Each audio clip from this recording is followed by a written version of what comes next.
ಆತ್ಮೀಯ ಸ್ನೇಹಿತರೆ, ಎಲ್ಲರಿಗೂ ಗೋಲ್ ಬೋರ್ಡ್ ನ್ಯೂಸ್ ಚಾನಲ್ಗೆ ಸ್ವಾಗತ. ಈ ಒಂದು ವಿಡಿಯೋದಲ್ಲಿ ಕೇಂದ್ರ ಸರ್ಕಾರದ ವತಿಯಿಂದ ಪ್ರಧಾನ ಮಂತ್ರಿ ಕಿಸಾನ್ ಸನ್ಮಾನ್ ನಿಧಿ ಯೋಜನೆಯ 22ನೇ ಕಂತಿನ ಹಣಕ್ಕಾಗಿ ವೇಟ್ ಮಾಡ್ತಾ ಇರುವಂತಹ ರಾಜ್ಯದ ಮತ್ತು ದೇಶದ ಎಲ್ಲ ರೈತರಿಗೆ ಕೇಂದ್ರ ಸರ್ಕಾರದ ವತಿಯಿಂದ ಗುಡ್ ನ್ಯೂಸ್ ಅಂತೇಳಿ ಹೇಳ್ಬೋದು ಸ್ನೇಹಿತರೆ. ಹೌದು ಸ್ನೇಹಿತರೆ, PM ಕಿಸಾನ್ ಹಣದ ಮೊತ್ತ ಹೆಚ್ಚಳಕ್ಕೆ ಸಂಬಂಧಪಟ್ಟಂತೆ ಇದೇ ಏನು ಕೇಂದ್ರದ ಮೂಲಕ ನಡೆಯಲಿರುವಂತಹ ಬಜೆಟ್ ನಲ್ಲಿ ಫೆಬ್ರವರಿ 1ನೇ ತಾರೀಕಿಗೆ ಏನು ಕೇಂದ್ರದ ಬಜೆಟ್ ನಡೆಯಲಿದೆ. ಸೊ ಆ ಒಂದು ಬಜೆಟ್ ನಲ್ಲಿ ರೈತರಿಗೆ ಭರ್ಜರಿ ಗುಡ್ ನ್ಯೂಸ್ ಅನ್ನ ಕೊಡ್ಲಿಕ್ಕೆ ಕೇಂದ್ರ ಸರ್ಕಾರ ಮುಂದಾಗಿದ್ದು, ಸೊ ಅದರಲ್ಲಿ ಬಹಳ ಮಹತ್ವಾಕಾಂಕ್ಷಿ ಯೋಜನೆಯಾಗಿರುವಂತಹ ಪ್ರಧಾನ ಮಂತ್ರಿ ಕಿಸಾನ್ ಸನ್ಮಾನ್ ನಿಧಿ ಯೋಜನೆಯ ಮೊತ್ತವನ್ನ 6,000ದಿಂದ ಅದನ್ನ 10,000ಕ್ಕೆ ಏನು ಹೆಚ್ಚಳ ಮಾಡಲಿದ್ದಾರೆ ಎಂಬುದರ ಬಗ್ಗೆ ಈ ಹಿಂದೆನೂ ಕೂಡ ತಮಗೆ ಮಾಹಿತಿಯನ್ನ ತಿಳಿಸಿಕೊಟ್ಟಿದ್ದೆ ಸ್ನೇಹಿತರೆ. ಅದಕ್ಕೆ ಸಂಬಂಧಪಟ್ಟಂತೆ ಮತ್ತೊಂದಿಷ್ಟು ಪ್ರಮುಖವಾದಂತಹ ಮಾಹಿತಿಗಳು ಲಭ್ಯವಾಗ್ತಾ ಇದ್ದು, ಒಟ್ಟಾರೆಯಾಗಿ PM ಕಿಸಾನ್ 22ನೇ ಕಂತಿನ ಹಣವನ್ನ ಪಡಿತಾ ಇರುವಂತಹ ರೈತರಿಗೆ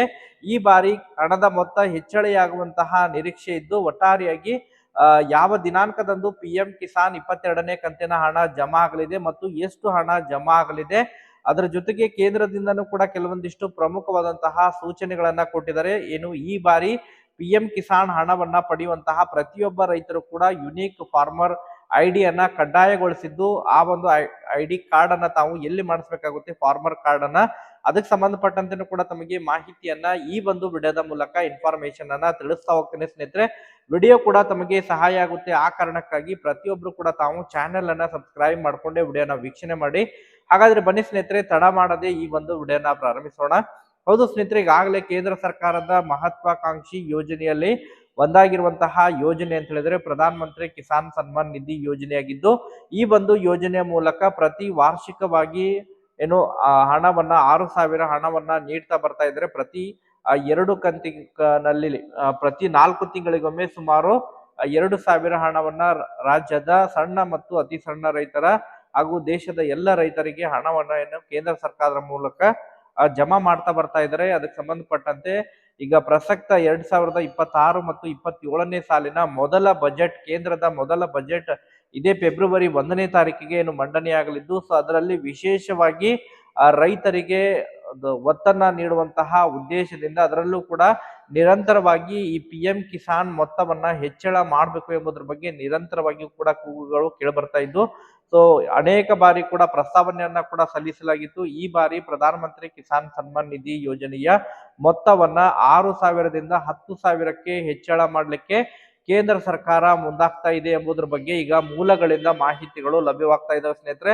ಸೊ ಇನ್ ಕೇಸ್ ಅದನ್ನ ಬಜೆಟ್ ನಲ್ಲಿ ಮಂಡನೆ ಆಯ್ತು ಅಂತ ಹೇಳಿದ್ರೆ ಅದ್ರ ಬಗ್ಗೆ ಆ PM ಕಿಸಾನ್ ಹಣದ ಮೊತ್ತ ಏನು 2,000ರಿಂದ 3,000ವರೆಗೆ ಅಥವಾ 2 ಕಂತುಗಳು ಹೆಚ್ಚಿಗೆ ಆಗುವಂತಹ ನಿರೀಕ್ಷೆ ಇದೆ. ಪ್ರತಿ 4 ತಿಂಗಳಿಗೊಮ್ಮೆ ಏನು PM ಕಿಸಾನ್ ಹಣ ಜಮಾ ಆಗ್ತಾ ಇತ್ತು, ಸೊ ಅದರ ಬದಲಾಗಿ ಪ್ರತಿ 3 ತಿಂಗಳಿಗೊಮ್ಮೆ ಹಣ ಜಮಾ ಆಗುವಂತಹ ಸಾಧ್ಯತೆಗಳಿದಾವೆ.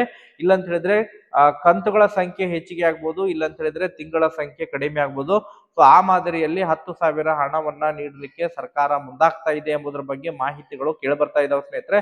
ಸೊ ಒಟ್ಟಾರೆಯಾಗಿ ಗುಡ್ ನ್ಯೂಸ್ ಅಂತ ಹೇಳಿ ಹೇಳ್ಬೋದು. ಅದರ ಜೊತೆಗೆ ಈ ಬಾರಿ ಏನು ಪ್ರಧಾನ ಮಂತ್ರಿ ಕಿಸಾನ್ ಸನ್ಮಾನ್ ನಿಧಿ ಯೋಜನೆಯ 22ನೇ ಕಂತಿನ ಹಣ ಯಾವಾಗ ಜಮಾ ಆಗುತ್ತೆ ಅಂತ ಹೇಳಿ ವೇಟ್ ಮಾಡ್ತಾ ಇರೋರಿಗೂ ಕೂಡ ಗುಡ್ ನ್ಯೂಸ್ ಅಂತ ಹೇಳಿ ಹೇಳ್ಬೋದು.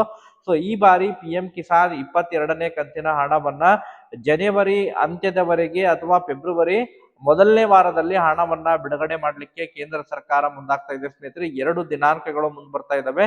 ಜನವರಿ 26ನೇ ತಾರೀಕಿಗೆ PM ಕಿಸಾನ್ 22ನೇ ಕಂತಿನ ಹಣವನ್ನ ಪ್ರಧಾನಮಂತ್ರಿ ನರೇಂದ್ರ ಮೋದಿ ಅವರು ಬಿಡುಗಡೆ ಮಾಡುವಂತಹ ನಿರೀಕ್ಷೆ ಇದೆ. ಅದನ್ನ ಹೊರತುಪಡಿಸಿದ್ರೆ ಬಜೆಟ್ ನಂತರ, ಯಾಕಂತ ಹೇಳಿದ್ರೆ ಈಗ ಬಜೆಟ್ ನಲ್ಲಿ PM ಕಿಸಾನ್ಗೆ ಸಂಬಂಧಪಟ್ಟಂತಹ ದೊಡ್ಡ ಘೋಷಣೆ ಆಗುವಂತಹ ಕೂಡ ಸಾಧ್ಯತೆಗಳಿದಾವೆ. ಸೊ ಇನ್ ಕೇಸ್ ಅದು ಘೋಷಣೆ ಆಯ್ತು ಅಂತ ಹೇಳಿದ್ರೆ ಅದನ್ನ ಇನ್ಕ್ಲೂಡ್ ಮಾಡಿ PM ಕಿಸಾನ್ ಮೊತ್ತ ಹೆಚ್ಚಳ ಆಯ್ತು ಅಂತ ಹೇಳಿದ್ರೆ ಅದನ್ನ ಫೆಬ್ರವರಿ ತಿಂಗಳಿನಲ್ಲಿ ಕೂಡ ಫೆಬ್ರವರಿ ಮೊದಲನೇ ವಾರದಲ್ಲಿ PM ಕಿಸಾನ್ ಹಣದ ಮೊತ್ತವನ್ನ ಜಮಾ ಮಾಡುವಂತಹ ನಿರೀಕ್ಷೆಗಳಿದಾವೆ ಎಂಬುದರ ಬಗ್ಗೆ ಮೂಲಗಳಿಂದ ಮಾಹಿತಿಗಳು ಲಭ್ಯವಾಗ್ತಾ ಇದ್ದು, ಒಟ್ಟಾರೆಯಾಗಿ ರೈತರಿಗೆ ಗುಡ್ ನ್ಯೂಸ್ ಅಂತ ಹೇಳಿ ಹೇಳ್ಬೋದು ಸ್ನೇಹಿತರೆ. ಮತ್ತೆ ಇದಕ್ಕೆ ಸಂಬಂಧಪಟ್ಟಂತೆ ಏನಾದ್ರು ಅಪ್ಡೇಟ್ಗಳು ಲಭ್ಯವಾದ್ರೆ ತಮಗೆ ಅದ್ರ ಬಗ್ಗೆ ಮಾಹಿತಿಯನ್ನ ಕೂಡ ತಿಳಿಸುವಂತಹ ಪ್ರಯತ್ನ ಕೂಡ ಮಾಡ್ತಾ ಇರ್ತೀವಿ. Thank you for watching this video.